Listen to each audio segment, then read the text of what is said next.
So this is my 2003 GX470. This thing is set up to do camping, towing, a little bit of everything.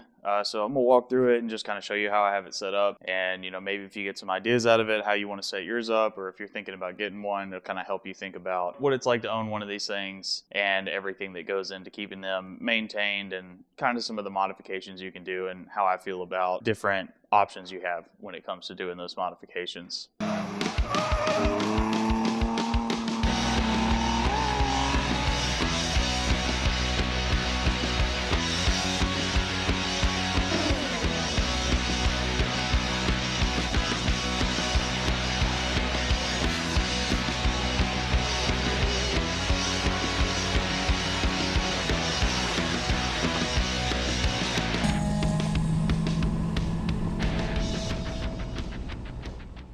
Starting off here on the front end, talk about some of the lighting that I've done on this thing. So nothing, super fancy. This is all very budget oriented, like my stuff usually is. On the middle of the bumper here, we've got some hella ValueFit 500s. You can get these as a kit. They come with a wiring harness with like a switch that you can put on the inside. I've got all my lights wired to a Auxbeam Switch panel, and I'll show that. We'll pop the hood and look at how that wires in, how I've got it mounted in there. And then on the bottom, this is just the good old Roadshock LED pods from Harbor Freight. So you can get these in two different variations. So the front ones are floods and the outsides are spots, or it may be the other way around. I'd have to look at them again. So the way I've got all these mounted on here is just with an aluminum stock behind them, like a back plate. We'll try and see if we can see that on these here. Let's see.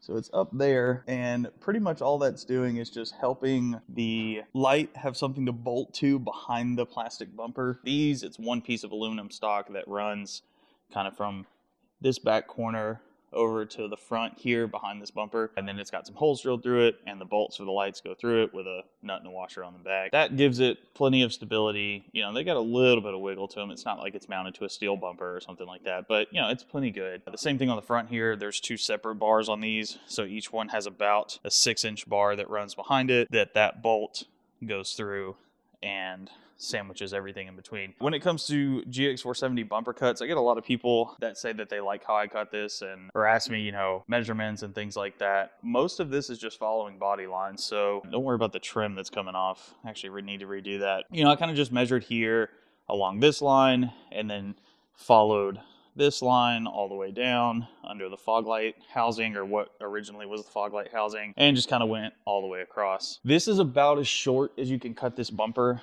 until you start, exposing the crash support. So there's only about, I don't know, what is that, maybe a quarter of an inch below that crash support. So it keeps all that hidden. The one thing I will say, if you want to do a bumper cut, what I should have done is here in the middle, this bumper has some attachment points. I believe it was here, and then another one on the other side. So if you cut it just completely off like I did, the problem you run into is you can now just pull the bumper away from the radiator support. And if you look, you can see the whole bumper moves, the lights move. So when this thing moves around or the truck rattles a little bit off-road, those two bigger spotlights on the bumper do have a little bit of movement to them. You can kind of see it if you're riding around at night with those lights on a really rough road. And it's not the end of the world, but I would say if you're going to cut your bumper like this, follow your line and look where these mounting points in the middle are, and then maybe bring your cut kind of inwards. It'll also kind of help. I can't remember exactly what the shape of this was like at this point, but you can see the radiator and the AC condenser and stuff are exposed here on the sides. I really need to just make like a filler panel for this. Yeah, if you leave the centerpiece in, it will keep this kind of flex from happening. There's some pretty easy ways I could get around this. I could go ahead and just drill holes, maybe here and another one on the other side over here, and then in this crash support, through the styrofoam, put like a nutsert or something like that, or maybe just say screw it and run just a really long bolt all the way to the back side. And it'd have like a bolt head on the front, which would look kind of wonky, but not the end of the world. I could get some black bolts or something that kind of blend in a little bit more. If you're gonna cut your bumper, think about it. Try and leave these front lower mounting points for the bumper intact, and that'll keep you from running into this problem that I have right here. These are brand new Sport OEM headlights that I bought. So if you have a GX470, or maybe you just got one, or you're thinking about buying one of the big tricks to getting OEM parts with these trucks, there is a dealership in Arizona, I believe, Scottsdale, called Lexus, BLL. They always have the best prices on OEM parts. So like sport headlights are OEM on this truck, brand new. I've got brand new OEM lower ball joints, and then some various odds and ends bits like hoses and things that I've had to replace. I've gotten all that stuff through those guys. They're really good at shipping stuff out, and they always have super good prices. Like I said, you'll see a lot of random sales too. I think like when I bought the headlights, they were on sale because it was Valentine's Day, and they had like a Valentine's Day sale, which, I guess the whole Valentine's Day sale seems like a strange sale for OEM parts, but whatever. It gets you better prices on things. So if you need OEM parts, definitely check out Lexus. Big shout out to those guys. They really do provide a pretty good service for a lot of us GX470 guys, 460, for getting OEM parts at reasonable prices. We probably all know how bad OEM parts prices can get, so it's nice to have those guys around. The grill, I'm going to be real, I can't remember exactly which company I bought this through, but these are pretty generic at this point now that they've been out for a little while. I didn't actually think I would want one of these. My brother actually bought this one for his GX470 and got it because when we were doing all the fixes after he had his front end collision when that lady pulled out in front of him, long story on that one, but yeah, he got into a wreck with the truck and smashed the whole front end, so we had to replace like headlights and the grill and the hood, front bumper. I think one of the fenders got replaced, and part of that was he ordered one of these grills and it was sitting here in the shop, and I was like, I want to put this thing on mine and see what I think about it. And I put it on there. I was like, I actually like this a lot more than I thought I would. So I was like, all right, I'll keep this one. I'll just order you another one. And that's how I ended up with that thing. Front end wise, that's pretty much it. Bumper cut, some lights mounted, took the OEM fog light housings out. You can do some pretty cool things with the OEM housings by like retrofitting some of the smaller, like higher end pod lights into them. There's some guys that sell brackets for it and stuff now, but I like cheap lights. These are from Harbor Freight, so if something happens to them, I can probably just take them back and get new ones if they get water in them or something. The paint looks like shit. This truck will get rhino lined at some point. I'll end up doing a tintable rhino line to actually try and match this factory color pretty close. Let's talk about wheels and tires next. How about that? So moving on to that. Wheels and tires. We have 17 by 8.5, a -10 offset. So these are from a company called Circuit Offroad. These are their Hayford wheels. They are specifically designed for the GX470 and probably a couple other Toyotas that share the same hub bore size. So this center hub bore size is actually machined specifically to fit this hub. That way you don't have to use like hub centric rings or anything like that. The tire is a 285/70 Falken. These are the AT3Ws. The new tire is the AT4W. I just happen to still have the AT3s because I needed new tires, and I had one that was basically brand new, which was a spare. I hadn't been rotating it through like I should have been, and they were running a closeout deal on the AT3s, getting rid of them since the AT4s were now out. So I got these for super nice price. Took my old ones off, sold them on Facebook Marketplace for, I think I may have gotten $300 or $400 for the 4 of them. It still had some decent tread, but they had gotten a little loud by that point. Got a good deal on these, went ahead and replaced them all. This is pretty standard tire size for this truck. It's about a 32 and a half. I can't remember what Falken lists the actual outer diameter as. And then the wheels, being a 17 by 8.5 with a -10, they fit pretty flush with the side of the truck. The sidewall on the tire bulges past the flare just a little bit, but it's a nice look and it's not so aggressive. You'll see a lot of those guys, I see a lot of guys run the work wheel. I forget what the name of it is on that one, the off-road version, but it's like a -38 or something like that. It's super wide and it sticks out really far. Well, I guess in total it's not that wide, but the offset pushes it out really far. And with that, you run into a lot of issues with like rubbing the body mounts, rubbing the plastics, because what you're doing is you're increasing your total scrub radius. I'll maybe link it, but Tinkerer's Adventure, here on YouTube has some really awesome videos going over Toyota IFS vehicles, what happens when you change your lift, what happens when you change wheel offset, how to maximize your clearances based off of, you know, those changes that you can make. But yeah, this is a super great tire. I like these because they come in a C load rating instead of an E, so they're a little bit lighter. I think that means on these they're like a 6 ply or an 8 ply. I can't remember exactly. It's 6 or 8, but the C loads are a lot lighter than E loads. E loads really is for 3/4 ton trucks, 1 ton trucks, you know, or just big heavy trucks. If you put E loads on something like a GX470, in my opinion, they're probably too stiff and they're really heavy, which robs you of, you know, drivability. The truck has to work a lot harder to spin these things. It's a lot of rotational mass, which really hurts you. I know the guys out west probably run E-loads a little bit more just because it's a lot rockier out there. Here it's mostly like mud. We have some rock, but it's not near as much as they have. Yeah, I think they like to run E-loads sometimes just because you get a little bit more puncture resistance with it. So for like sharp rocks and stuff like that, yeah, you could probably see some benefits on that. But for me, it's, you know, it's not that big of a deal. And this truck honestly spends most of the time on the street anyway. You know, I take it camping, took it to an off-road park here down the road not too far and had a lot of fun with that. And, you know, super muddy, and these things were great. You got to spin them a little bit faster since they're all terrains. They're not mud terrains. You know, these tread blocks and everything in here are a little bit tighter than a mud terrain, so it's quieter and it drives a lot better on the street, but it doesn't eject mud quite as good as something like a mud terrain. But for me, they work fine for what I use them for. Another thing about these wheels, these are actually a flow-formed wheel, which is really nice. So if I understand the process correctly, the spokes themselves are pretty much standard like cast wheel as far as how their construction is. It really comes down to the barrel is the part where it's flow formed. That process adds a lot of strength to the barrels, and then it also makes them a little bit lighter. Flow form wheels are really nice if you can get them. It helps take some of the weight down on, you know, again, rotational mass. So you'll see some improvements in like how the truck drives and how quick it likes to get up to speed, you know, because it's not having to work as hard to spend so much weight. Super nice wheel, super cheap. I think at the time, I may have paid like $180 a wheel for these things. Like, they are ridiculously cheap for what you get. A lot of flow form wheels these days are getting pretty budget friendly and pretty inexpensive compared to before. You know, they used to be kind of on the more expensive side. So, you know, for trucks, even for, you know, like the Miata, there's a lot of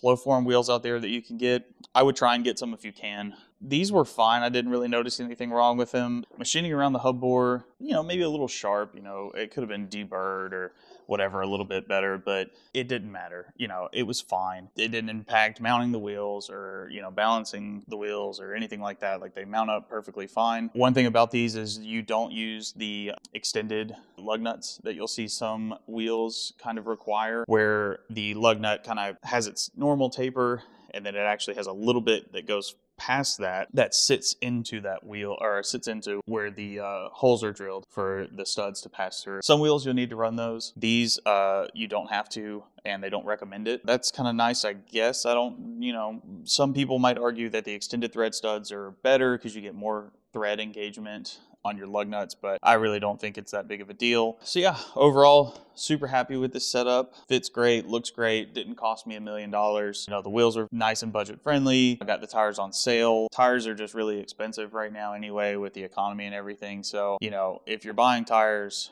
you're probably not going to get the AT3W closeout deal anymore. I'm sure they're all gone by now. And the next time I buy tires, it'll be the AT4Ws, and they'll probably be really expensive. Tires is just one of those things as a car enthusiast or a automotive enthusiast where, you know, we spend a lot of money buying purpose-made tires for specific circumstances or whatever it is that you're trying to do with your vehicles. Wheels and tires, covered that. Let's move on to the backside. I'll show you the rear swing out that I have. It's kind of a mix of a kit and a custom setup, and we'll talk about that and how I have that done. So the backside of the truck, I have a couple things going on back here. So first and foremost, I've obviously got a rear tire swing out, and then there is a tubular bumper with a hitch built into it, a receiver built into it. So this rear swing out is a kit that you can get from a guy called JC Customs. He's out of North Carolina. So it uses a 4x Innovations hinge here, whatever you want to call it, and then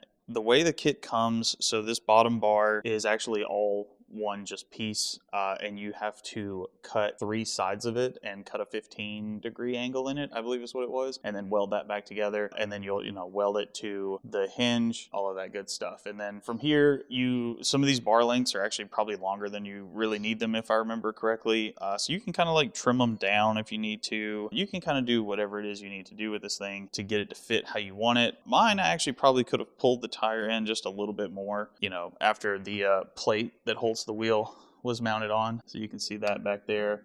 But yeah, overall, super great setup. I have a buddy here in town that is a fabricator. He's got a really cool truck that he's working on right now. Big, rock crawler on 40s and 1-tons. Maybe at some point we'll take that thing out and get some video of that thing. He's almost done finally building it, so that'll be pretty sweet. Bar is one that he made, so this is just a custom bent tubular bar. It is welded to the truck. So we'll crawl under here and take a peek at that. So here you can see you've got a bar coming over to the frame. And then it comes around, there's another bar here, one on either side. Then this is just a receiver, like a, generic receiver from Harbor Freight or whatever, Tractor Supply. So we actually notched the rear cross member a little bit. It's probably a little difficult to see, but it's actually notched into this rear cross member a little bit, and then it's welded all the way around. It's got some tabs on the back to triangulate it in, and then it is also tied to the bar here up top. So this thing has a ton of weld on it. It is super strong. Really like it, having it here. The only downside having it in this position versus like OEM is it's very tall. So what I mean by that is it sits super high off the ground, way higher than factory. The nice part is obviously you get a nice departure angle, so you don't really smash it on rocks and stuff as much as you would. But what that does mean is that is my hitch that I need to use. This is like a Brock, I think it's an 8-inch drop hitch total. Obviously, you can adjust it up and down. I've got it from, like the second lowest that it'll go. So yeah, I need to use this to tow my car trailer. The car trailer is, it's kind of low. Like once you get it level, it actually sits pretty low to the ground, so that's part of the reason I need that. The only other modification we made to this is actually added like a stopper. So this is just a piece of like angle iron right here that is cut and kind of welded onto this. So when you go and close the swing out, it just hits there. And there's actually a 3D printed block between these two to kind of act as like a little bushing for everything to sandwich down onto and not like just completely destroy truck bed liner that I sprayed all over this stuff. It still takes the paint off a little bit, but it's not that bad. Got the rear view camera mounted here, nice and dirty. And then you have this as another part of the kit. This is like a block of like rectangular tubing. It comes with all of this that you see here. So he sends all of these pieces and you just, you could bolt this in. I just opted just to have my buddy weld it on. So all of this is welded in place. And then that's just an old mountain bike grip handle that I had laying around that has turned sticky and needs to be replaced, but he gives you like a more basic one. This is just a nice one I had laying around. So yeah, you got to cut the bumper a little bit to kind of fit all this in. You obviously have to cut the bumper to fit the upright with the hinge and everything. So there's a big hole back here. Let's see. I don't know if I can open this with one hand. I need to get another plate.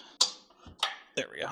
So I need to get another plate, these little stainless steel plates that this pin slides on. That hole wasn't there originally. I drilled it before I had that stopper added on right here. So I used to not have this. I actually just had my buddy do this pretty recently. But yeah, I drilled that to kind of help just as a safeguard to keep it from, swinging all the way in and hitting the door or something like that. These two holes were already here. The way I have mine set up is that first hole is actually not far enough for the door to open completely and for you to lock the rear door in place. So it snaps in and then I have to pick it up again and move it again to the very last hole. So I need to email them and see if they still have this plate around and if I can get one that just has this end hole and not any of these other ones. The hinge, because my brother has the same kit, the hinge is a little bit different now. At least this plate on the bottom is a little bit different, and the new little like slidey plates that this rides on are a little bit different. So I don't know if they still have it.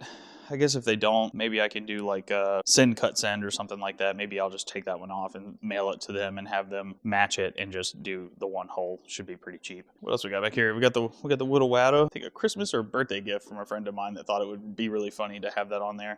So yeah, that hangs out back here. Bison gear license plate thing. So I actually mounted this. So I drilled the door and used some nut certs in the door to mount this to the door, and then I drilled another hole to run the wire for the light, and it's got like a little grommet on it, and I put some like gasket maker or whatever, you know, a black silicone or something on there to kind of just keep water from getting in the door. I haven't noticed any leaks, so you know, that works fine, and it moves it out of the way and keeps me legal because, you know, obviously this gets covered up whenever you put a swing out on the back. And then back here, you can see, you could probably, if you really wanted to, try and like run all of this inside the tube and have it come out back here. This was just an easier way to do it. So I just, you know, the connection for the camera is like right here somewhere, and then it runs under the truck, and I'll show you where that runs in a minute when we look at the rest of this. But yeah, and then just some of these little like rubber insulated clamps to kind of hold it in place. You know, maybe I could use one more. I think I only had 2 laying around, so I just never got around to adding another one. And then you can see kind of the extra bracing that goes in. These all come with the kit as well, which is really nice. So I forget what these are called. There's a name for them. But anyway, it's just to keep these kind of high stress areas, just to make sure that gives the bracing for the welds and everything to keep everything nice and happy. That's pretty much it. You can see the back goes up. It's got another one back here, you know, because there's a bunch of weight hanging on with this tire. Now, on the bottom side, I'll show you how this is welded in. So typically, you get this bar, and then you've got the other bar up in there that goes up, and then that's what this is welded to. Because I had this tube bumper made, we went ahead and notched this and welded it to the tube bumper as well. I say we, I didn't do any of this, my buddy did it. But yeah, so it kind of just keeps it a little bit more rigid, you know. It is probably a little less bouncy as far as like when it's fully opened than like if you didn't have the tube bumper and you just did kind of like the standard way of doing this.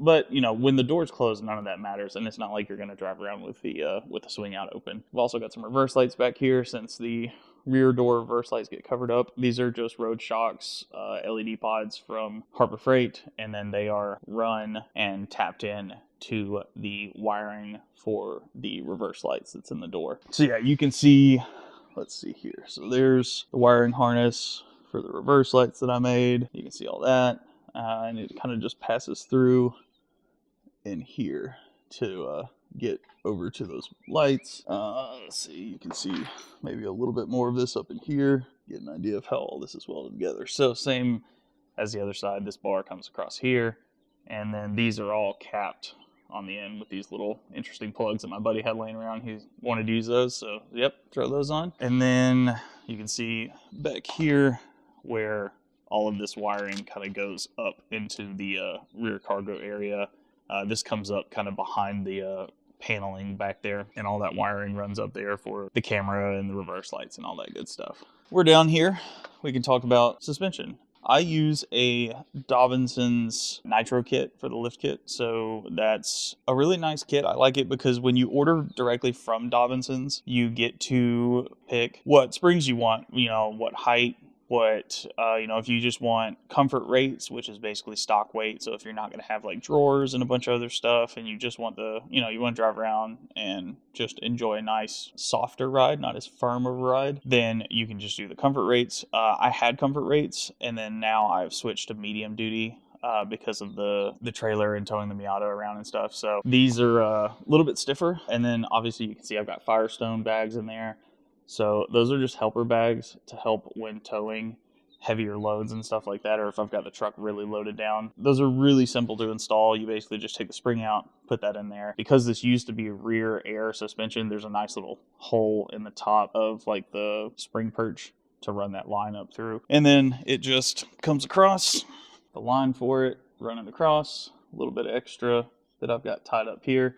And then you probably already noticed, but it just comes out on the back bumper, and you got some Schrader valves on the back here. So yeah, I'll just grab my my like DeWalt tire inflator that you can set, you know, what pressure you want, and just hit start and it'll stop when it gets to that pressure. I think it's 20 psi max on these things. It may be 25. It'll be in the manual. But yeah, super helpful. So if you're gonna be towing, you know, like a boat or a car or something that's pretty heavy, I would highly recommend just doing the medium duty springs and then adding these Firestone helper bags. You can do something a little different, you know, with these. If you don't want these coming out of the back, you know, they could be mounted a million different places. You can hide them. I've seen people hide them like inside near the rear door, like they'll run both the valves and like kind of drill it between the door and the body and hide them in there. I've seen them, you know, all sorts of different places. So this is a 1.5" lift in the back. I did have the Dobinsons perches that you have to get when you do these spring conversions. I had those at first, but they're a little bit taller and they add a 1/2 inch of lift. And I couldn't get like a 1-inch lift spring. I think it was just the 1.5" lift spring. Because of that, I ended up switching to the Metal Tech rear spring mounts. They're lower. They don't really add much, if any, lift. I think maybe, yeah, I think that's pretty much what they call like stock. I switched to those. The only other thing that I have back here is I bent one of my lower arms, the lower control arm for the rear end. So these are SPC lower control arms. I still have the stock ones, these little thin spaghetti ones hiding back here. I probably should replace them.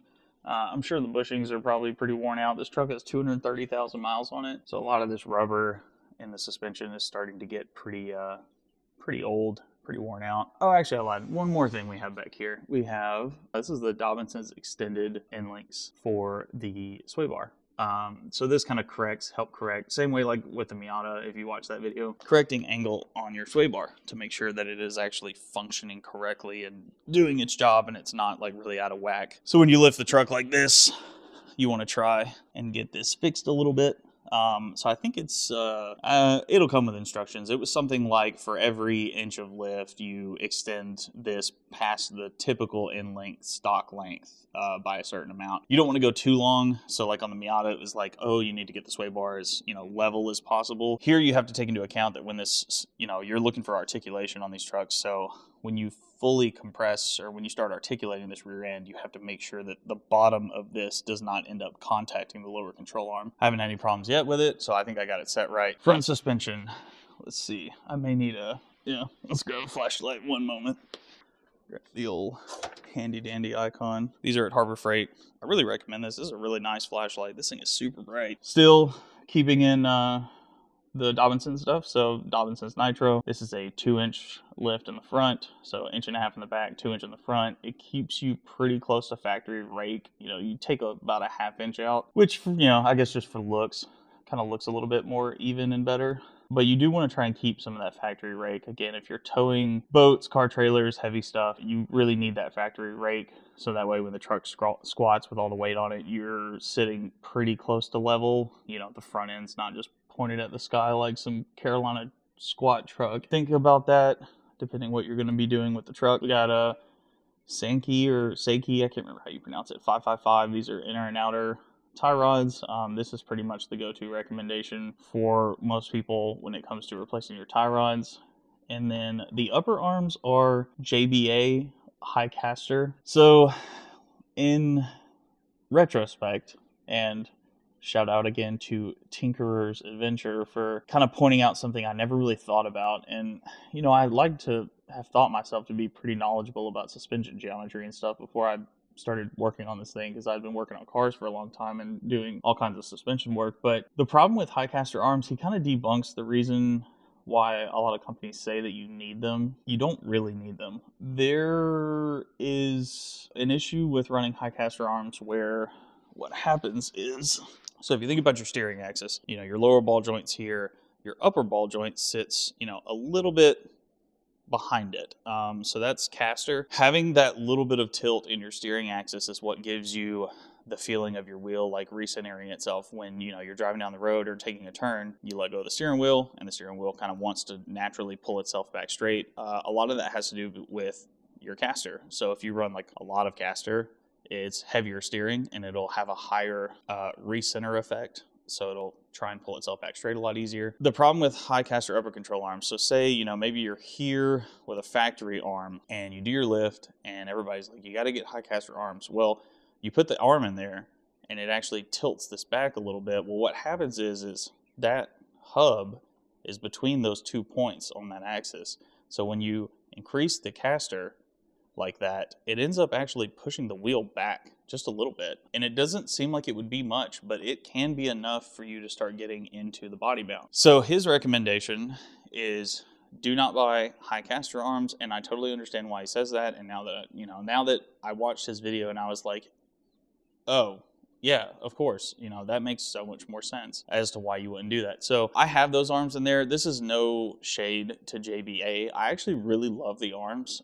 So they're a polyurethane bushing, US made, and the ball joint is actually serviceable too. So you can just take this ball joint out with these 4 bolts and put a brand new ball joint in it if it happens to wear out or something weird happens. They've got Zerk fittings on all 3 points. So you got Zerk fittings on the back to grease your bushings, and then you've got a Zerk fitting on the top to grease the ball joint. I do it every oil change. So here in a little bit when I do this oil change on this truck, I'll go ahead and grease all these fittings. It's no shade on them, but I would like to see them come out with a version of this arm that is just a standard caster, no high caster alignment stuff. So, you know, I would happily sell these and buy a regular version if they have it. They may have one now. I need to look, to be honest. I haven't looked in a while. I think the last time I looked, they still didn't have one. Keep that in mind. Definitely go watch his videos. They're super informative. It'll help you understand a lot about suspension. Like I said, especially on the Toyota IFS, where, you know, you got to take into account, you know, it's not a front solid axle. So it's not as straightforward as like some of the older stuff or like Jeeps. So you need to think about kind of how you're doing all this stuff and what's going to happen when you do certain things. We did chop the body mounts a bit recently. So they're trimmed back. That used to kind of just stick out a little bit further right here. And then now that's been cut back and plated back in. And then last but not least, we got some, I think these were Apache Off-Road. Somebody made these. I don't know. I bought them secondhand, but very nicely tied in. It actually kind of nice because it pushes the sway bar down a little bit, which helps with being a little off after you lift the truck. So yeah, some nice recovery points on the front. So when it comes to lifts, since we're talking about suspension and everything, one of the things that you want to avoid, in my opinion, is lifting these trucks too much, especially with an IFS in the front. I had a 3-inch lift in the front of this thing and a 2-inch lift in the back. So I had, you know, 1.5-inch leaf springs with the Dobinsons lower mount, which added another 1/2 inch. It was 3 inches in the front. It was 2 inches in the back. You know, I thought that looked cool for a while, but there were sometimes I would look at the truck and go, you know, it looks like the tires are too small because the truck sits so high, and the Lexus already has a higher roof line than, say, like the 4th Gen 4Runner, which is its like frame and engine equivalent if you had a 4Runner with the V8. So yeah, I had 3-inch lift in the front, 2 in the back, and it was too much. Like the truck was top heavy. When you have that much lift, you are losing down travel. So the way these lift kits work is the range of movement is basically the same, you know, unless you do like a long travel kit in the rear and like, you know, long travel front, which if you're doing long travel front, you're not watching this video. You already know. On IFS, these front shocks or struts, whatever you want to call them, from Dobinsons pretty much have the same range of movement that the stock one does. It may have a little bit more down travel than stock, but it's not going to be like some huge amount. So what you're doing is you're essentially just changing where you are sitting within that range of travel. So, you know, if you were stock, maybe it was 50% just for a nice round number. When you lift the truck, so you're going to go up to maybe like, I don't know, 60, 70%. So that means you've got less down travel and a lot more up travel. So 3 inches of lift, in my opinion, hurts you more than anything.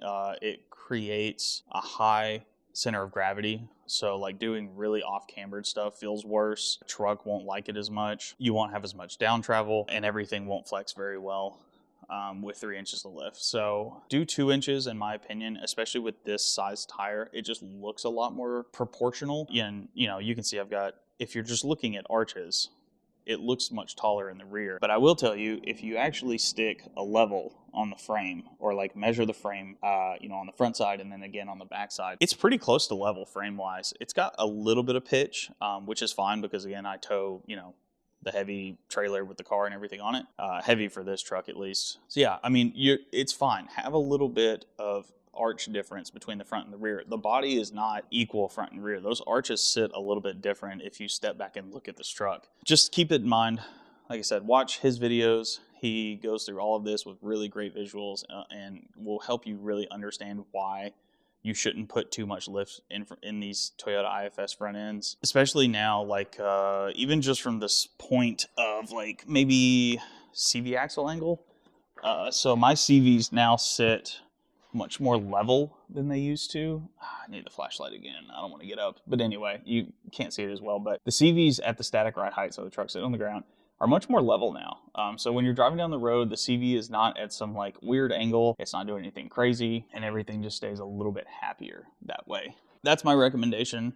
That's kind of my new and improved opinion on messing with suspension on these trucks. From there, I'll show you a little bit. There's really nothing to talk about in the engine bay. I've got one or two little things in the interior. We'll open the back and I'll show you the drawers. And yeah, other than that, exterior, that's pretty much it. The lights, the controller for those are actually in the engine bay. So I'll show you that real quick. So we'll start there. Open that up. Oh, actually, there is one more thing. One thing that this truck does have is a relocated diff breather. So this comes off the rear axle, and it's a little kit. You can get them from different places, or you can just order the factory part numbers. Like you can just order this little diff breather and then order the fitting that goes on top of the rear axle housing, and then just buy some hose. And you just want to get it up high. Some people run it here inside the gas cap. Some people run it up like behind this tail light, like inside the truck. I didn't really want it coming inside the truck because it is venting pressure and gear oil fumes. I guess it's technically not inside the truck if it's back behind here, but you get what I mean. So yeah, I just vented mine into here, and that's just for like water crossings and stuff, mud, you know, things like that. The problem with the way it's done factory is that breather is just sitting on top, directly on top of that axle housing, and it gets gunked up with mud and nastiness, and it's just not a great design. The transfer case and the front diff are already vented inside the engine bay. At least I believe they are, if I'm not mistaken. Nothing fancy in here. I don't have a second battery yet. I need to do that. I've done a lot of maintenance in here. I'll go over kind of like full truck maintenance towards the end. But here's the Auxbeam panel. So this is your switch panel for doing, you know, lights, refrigerator. I don't know. You can basically do anything. So you've got two 5 amps, two 10 amps, two 20s, and two 30s. So this is the 8-gang switch panel, and it just has its own little fuse, and it just runs over here to the positive terminal on the battery. Very easy to install. You only have to run one cable inside the truck, which is really nice. Well, I guess technically two. You do need a ignition switched power source to turn this board on and turn the switch panel on inside the truck whenever you put the key in. So super nice little piece of kit. I actually have this mounted. So this bracket came with it. I put a couple nutserts here on the sides of the inside of the body and just used a couple bolts I had laying around, and this thing is, you know, super snug, super nice and tight in there. Nice aluminum battery tie down. I think my last one like broke or like rusted out or something. So yeah, got that replaced. And then on the inside, you can see so just in general, there's really nothing in here. You know, some floor mats and whatever. I do have a radio from TI's or Teus or however you want to say. So I do have that whole kit in here with some like new Amazon pieces, you know, for the vents and stuff. My old vents were falling apart. But what I do have is, here is the switch panel. So this is a F3 Fab makes this 3D printed mount. So it kind of just clips in behind the old piece here with the lights and the sunglass holder and everything. And then it just kind of hooks over the top of the headliner. You can still close the sunroof clearly. Maybe doesn't close as far as it used to. Like there's a little bit of a gap, but it really doesn't matter. So yeah, you just run this cable back behind here and then alongside, down, and then into the engine bay and to that box. Very simple install, pretty easy one to do. Yeah, a little 3D printed cubby thing here. Keep my quarters for the car wash. This is where you would have had your factory ride height controls. Because I took all the air suspension out of this truck, I didn't need that anymore, so that got removed. And that's pretty much it back there. Still have the stock roof rack. I need to get a better one. I like to throw stuff on top of the truck, especially if I go to Lowe's and pick up like a sheet of plywood or something.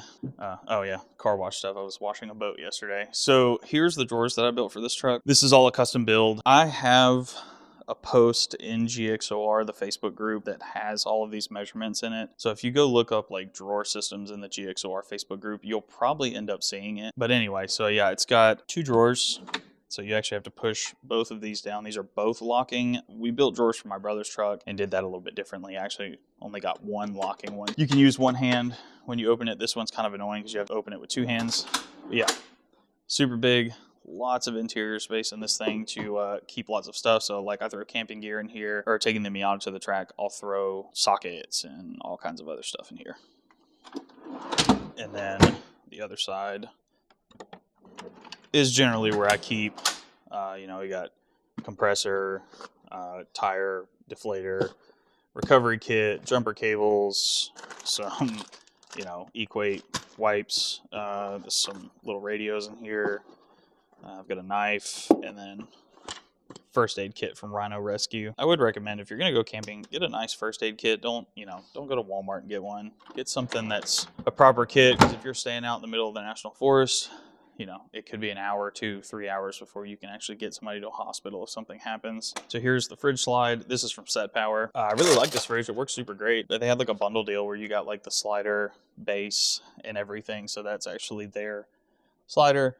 And you got like the insulation blanket for the outside of the thing too. Super nice bundle. The fridge works great. I leave it in here most of the time. It doesn't stay on. I just leave it in here because I don't want it sitting around in the shop somewhere. But yeah, I keep it in there. It hasn't failed me yet. Got a couple little like D-ring hooks here, just for like tying random things down. There's 2 more on the other side if I'm not mistaken. When you're building a box, so where the 3rd row like hooks are, I took those out. The reason being is because I had to take this box out one time and I noticed that it had actually started warping a little bit because it sat on those 2 rails and those hooks for the 3rd row seats that obviously I no longer have. So I took those out. Now it sits perfectly flat on the body, like the floor of the truck, and it's nice and even pressure all the way across. So if you're going to build a set of rear drawers, I would say take those hooks out because it will cause some like warping in the wood because it's not sitting on like a nice flat surface. It has winglets on both sides that open up. It's kind of hard to do when the seats are tilted back, but you know, I just keep random. There's a shovel, a hatchet. I think this side I just have, a roll of toilet paper and like some Walmart bags and stuff that I keep back here just for throwing trash and stuff away. For this fridge, I have 2 battery banks. I've got, let's see here. There's the Blue Eddy hiding back there. I just keep it plugged in when I'm not using it. And then I've got a smaller Jackery 240. So the big Blue Eddy stays in the truck, keeps the fridge powered. I've got a solar panel that I'll throw on the roof, and then I'll just run the cable through the quarter glass windows, kind of about right here. And just carefully, but you can still close the quarter glass window if you don't like want water and stuff getting in the truck. I guess if it's raining, you probably shouldn't be using solar, but you know what I mean. So yeah, I just throw it up there on the roof rack, let it charge the big battery. Throughout the day, I'll usually plug the Jackery into it, so it'll charge during the day, and the Jackery goes with me in the tent at night to charge, you know, phones, whatever. So yeah, that's pretty much the whole truck. I think I covered everything. Don't think I left anything off. We'll talk about maintenance here in a second. I'll sit down for that. There's a lot of maintenance that goes into owning one of these things. It's not bad. It's all doable if you're a DIY person. If you're going to pay shops to do this, you could start encroaching on the point where owning something like this, especially the 470s that are all a bit older now and generally have higher mileage, if you're paying shops to do all your work, you could start hitting the point where it's just too expensive to own one of these things in the long run, you know, unless you just really love it and, you know, you don't mind spending the money. Yeah. A little rear drawer table, or rear table here. This is a leftover piece of wood I had, some paracord, and then just some bolts going through to the backside, you know, little eyelet screwed into the side of it, and then a set of lights up top wired to a little switch. So just for camping, I ended up getting a color switching LEDs so I can do that. I need to do something a little bit better back here. These aren't that bright, and honestly, they're kind of facing the wrong way because they face more like directly out instead of down, but they're fine for now. I don't know. I use them sometimes, not a lot though. It just depends. So that's going to be the inside of the truck. Kind of covered all this stuff. I don't know. We can do a shot down side of the truck, I guess, if you just want to see how these tires sit. The rear end's a little off. I do need to do a panhard correction kit in the back. That rear axle's probably not centered like it should be, but yeah, it's pretty close. Yeah, you can see the front. So they stick out a little bit, but it's a good look, and it's not too much. It's not in the way. Everything's stock in here. I've done timing belt and stuff recently. The stickers over there on the sidewall, or on the firewall, all kinds of maintenance. So moving on to that. So I have a long list of maintenance items that have been done on this truck. I probably won't remember them all just because, you know, things break, things happen. You know, you're talking about owning this truck, you know, 2003 is encroaching on 25 years old at this point, or 2003, no, 20 years old. It is 20 years old. Yeah, it's almost 25. Math hard. So yeah, I mean, things break, things wear out. You know, it's got 230,000 miles on it. You know, what is it like having something like this? You know, if you're thinking about buying one, what's it like to try and own one of these things and maintain it? With the GX470, you have timing belts. So you'll see that one talked about, you know, to the ends of the earth. It's every 90,000 miles you need to replace the timing belt. If you were thinking about buying one of these and someone just says, oh yeah, I replaced it, and there's no records of it, no receipts, no pictures with timestamps on them, or you can see in the metadata on the picture when that picture was taken, I would not believe them. You need to go in under the assumption that it hasn't been done, and it is something that you will need to do.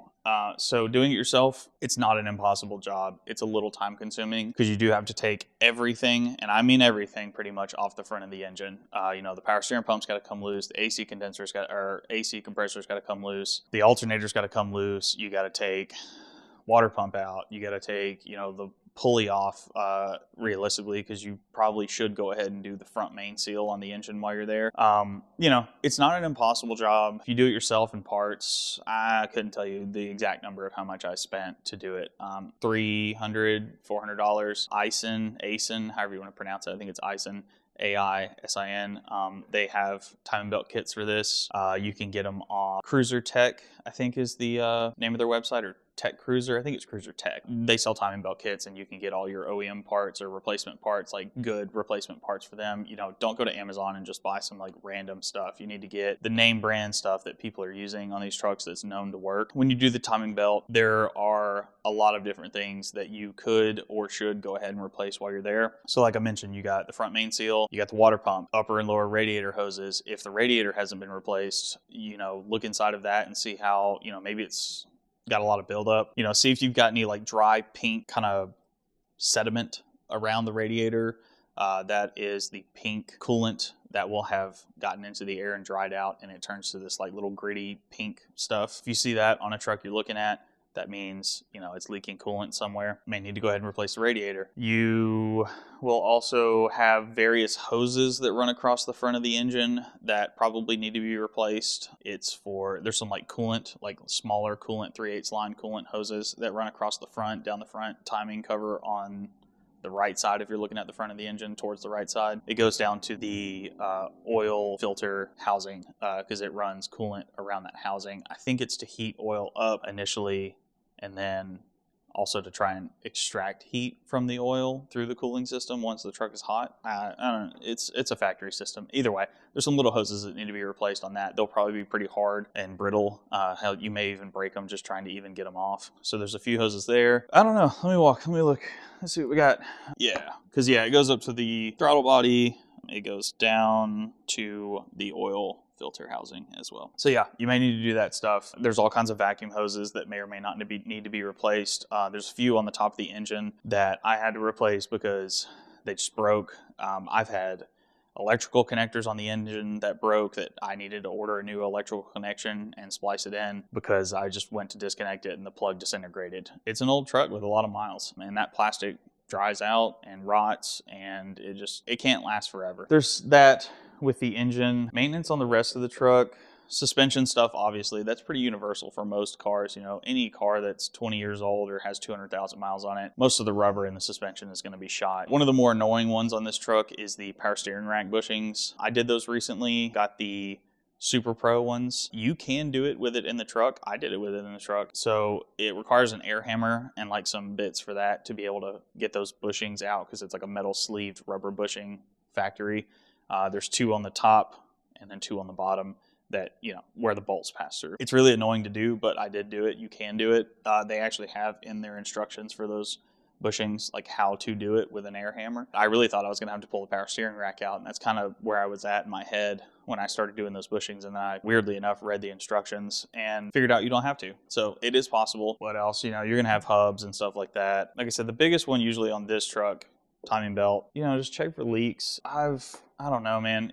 I've just the front lower control arms, like I said, I did those. Got them from Bell Lexus. Pretty much my whole front suspension's been redone. The only thing left to do is replace the power steering rack at some point and upgrade it to the GX470 rack. My rack has a little bit of play in it. You can kind of hear it sometimes even after replacing the bushing. It's not like so bad that I feel like I need to replace it right this minute, but it's going to need to be replaced at some point if I end up keeping this truck for much longer. I've had to fix various oil leaks. Oh yeah, there's the big one. So the transfer case on this truck has a actuator on the backside of it. It's like a big black box. So if you're looking at one of these trucks, crawl under it and look on the back. It'll be right next to the drive shaft. Go into the rear.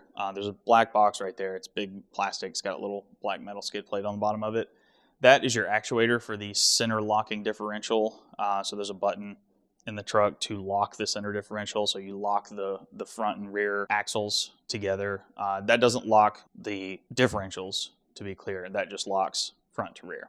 Kind of like a Subaru almost, if you want to think about it that way. Just splits the power 50-50 and locks it in there. The correct way to fix that leak involves taking the transfer case off and pulling it apart and getting that actuator off the back. There is another way to do it that involves just kind of wiggling and rotating that actuator to get it off. There's a guy here on YouTube that has a video on it with a white GX470. I watched his video and watched him do it, so definitely check that out. If you just look up GX470 transfer case leak fix or something like that, he should be like the first guy that pops up. So shout out to him. Yeah, he got that sorted out pretty easily. And I did the same. You can order the little gaskets, or it looks kind of like a bushing almost, but you'll order those. You can get them off like eBay. Pretty cheap. You can order the OEM one if you want. You should be able to get it. You'll need to fix that if it's leaking. It'll actually leak the transfer case fluid into the actuator box and fill that actuator box up with, with gear oil. So that's a real fun and interactive feature. Mark Levinson radio sucks to replace. There's only Chinese options if you get a nav version of this truck. If you get a non-nav version, you can basically just put whatever you want in there. You can convert to non-nav, but unfortunately, part pickers or whatever you want to call these people, salvage yards, I don't know, whatever, have all figured that out. So just to get the parts that you need to swap this thing to non-nav at this point is like, I've seen like $700-800 to get the HVAC controls piece that you need. And then you still have to extend the wiring and do some other stuff. At this point, I don't know how worth it really is. There's guys still doing it, but you know, whatever. I just went with the TI's unit. Took a little fiddling to get it right. It's not perfect, you know, it's essentially a repurposed Android tablet. So yeah, it's a little buggy here and there every once in a while, but it's not too bad. It's fine. You know, it solved my biggest problem, which was I hated the factory nav because it was a pointless screen in the truck. I had to use my phone for everything and a FM transmitter because this truck doesn't even have aux, you know, standard 3.5 millimeter aux in. So I had to use an FM transmitter. So audio quality was just awful. So yeah, these are great trucks. These engines are known to run 300, 400, 500,000 miles. I've not done anything special to this engine. I love this thing. I will say I've had two 2500 Chevys, just 6.0 gas burners. Those were cool for what they were, but yeah, it's just too big. I didn't really want anything that big. I love this thing because of how small it is in a weird way. It's super nimble. It's great, easy to drive on the road. It's super nice off-roading. Especially if you're like me and you live somewhere where a lot of the off-roading trails and stuff are pretty tight. A lot of tight trees and branches and things like that. Not having like a full-size truck or like a big SUV is really nice. It's really nice to have this smaller truck. It kind of sucks on, you know, interior space. It gets pretty crowded. You know, if you're like a family of 4, I've seen people do it. You know, maybe if you're towing like one of those little off-road campers or something like that gives you a ton of space to put stuff away and keep it out of the truck. So yeah, at that point you could have 2 adults and 2 kids. But if all you're doing is packing this thing and this thing only, it's tight. There's guys that do it. It seems, in my opinion, kind of miserable to try and fit 4 people and 4 people's worth of camping gear and something like this. I would say maybe look at the LX, the same generation as this one. It's the same engine, so it's still got the 4.7 liter in it. I don't know if the transmission's the exact same and if the transfer case is the exact same, maybe a little bit different, but you just get a bigger truck and you get way more interior space. So yeah, if you're a family of 4, especially, you know, with dogs and all this other stuff, and you're trying to take the whole family camping, maybe consider the bigger one, the LX or the Land Cruiser. It's pretty much the Land Cruiser just with the Lexus badge. But what I was getting at was that this is probably my overall favorite vehicle that I ever bought. So I paid $6,000 for this thing out of Atlanta. Oh, it's probably been 7 years or so now. Just for what I paid for it, how reliable it's been. Like, yeah, I've had to do maintenance, but man, it just runs great. Like, it drives great. It's comfortable. It's quiet on the inside. You know, it's just such a great truck to have. I do want to replace it at some point. I want to get a 200 series Land Cruiser. That's kind of my next step. Fortunately, those things are still $40,000 for one that's got 160,000 miles on it. So it's a little unrealistic to buy. I'm not saying it's not a good bargain for what you get, but it is kind of a lot. Like, it's kind of hard to justify. You know, those trucks MSRP'd for, I think the base price on the 200 series Land Cruisers was like $82,000 or $83,000. So they're super super expensive SUVs, which makes sense as to why even now they're still so expensive. It's not like an Audi or a Mercedes that depreciates to rock bottom within 5 years. I mean, it's still a Toyota product and it holds its value. It's a little bit bigger. It's got a higher towing capacity, so it's 8,500 pounds. This one's 6,500 pounds, and it has the 5.7 liter V8. I've heard those can be a little leaky here and there. They've got like cam tower and like a couple other things, but you know, every truck, engine, transmission, transfer case, rear end, whatever, they've all got their caveats and little quirks and features. So I want the extra power. I want the extra interior space. I'm not really pumped about getting something bigger, but just for what I'm looking for, it's the best package that I think I've found so far. The only other thing would maybe be a Tahoe, but I'm really not all of that interested in that cylinder deactivation feature thing that has a bunch of problems and chews cams up if you don't catch it in time. Yeah, that's the only thing that's really got me put off on the Tahoes. And then, of course, now, not that I'm going to buy a new one, but now they're all independent rear suspension, which, yeah, I'm sure it's fine, but I would just much rather have a solid rear axle. If you're thinking about getting a GX470, just be prepared. If you're going to not do any of the work yourself, if you're going to pay shops to do all of this stuff for you, just know that you're going to spend a lot of money on, you know, on 20, let's see what the last year was, 2009. So even then, like, we're still getting close to 20 years old on that thing. It's an old vehicle. Most of these things, you know, you're gonna be pretty hard pressed to find one with less than 150,000 miles at this point. They're out there, but the standard is most of these things are 200, pretty close to 200 or 200 plus.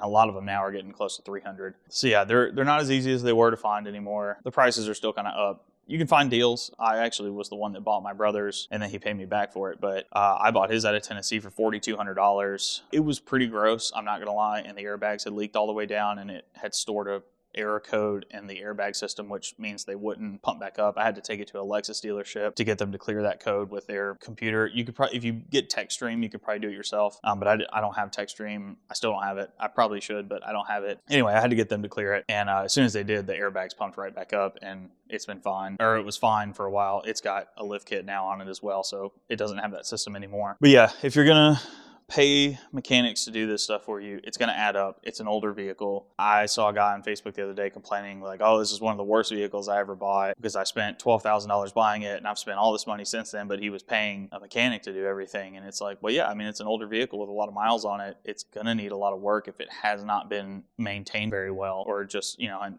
unfortunately, most Americans, I think, generally don't maintain their vehicles very well. It's kind of the reality of it. So just be prepared. Don't think you're going to go into buying a GX470 and it's this perfect thing that never breaks and, you know, blah, blah, blah. It's still a vehicle. You still got to maintain it. You're still going to have to fix things. But the engine, transmission, the body, everything else is just super solid on these things. This is why I love this thing so much, and it's going to be hard for me to let it go because I do love it so much. Yeah, if you do all your own work, none of it's super impossibly difficult. The timing belt was probably one of the harder jobs that I've done, and it's not particularly hard. It's just a time-consuming process. Exhaust manifold leaks. The exhaust manifolds crack. It's normal. Mine's been cracked ever since I bought it. You'll hear it kind of ticking when it's first started up and it's cold, and then it'll get hot. The metal will expand on the manifold, and it actually kind of closes that crack in a little bit, and it doesn't make as much noise after that. There was never an OEM updated version as far as I'm aware. I've seen people put OEM manifolds back in it, and it's a horrendous job to do. It's like a 10-hour job to get those manifolds out and put the new ones in. And then I've heard that those still crack. Doug Thorley long tube headers was the fix for a while, but that's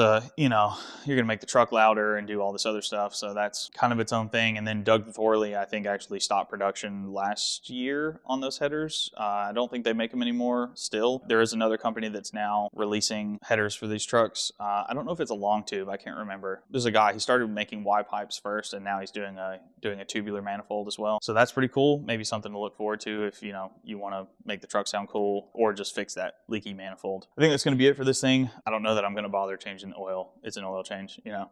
I don't think you guys want to watch me change the oil on this thing. So you'll see it around. Like I said, it's the tow rig, it's the camping rig, it's the do a little bit of everything rig. It has to fit a lot of different roles for me. Yeah, it'll be around, and then, you know, maybe one day it'll get replaced by a Land Cruiser. But for now, it's here to stay. That's it for today. Hope you liked the video. If you didn't, that's cool too. Don't worry about it. Feel free to like, subscribe, leave a comment, ask questions. You know, if I didn't cover something that you saw or you had a question about, feel free to ask. And with that, signing off, getting out of here. I'm going to change the oil. Catch you later.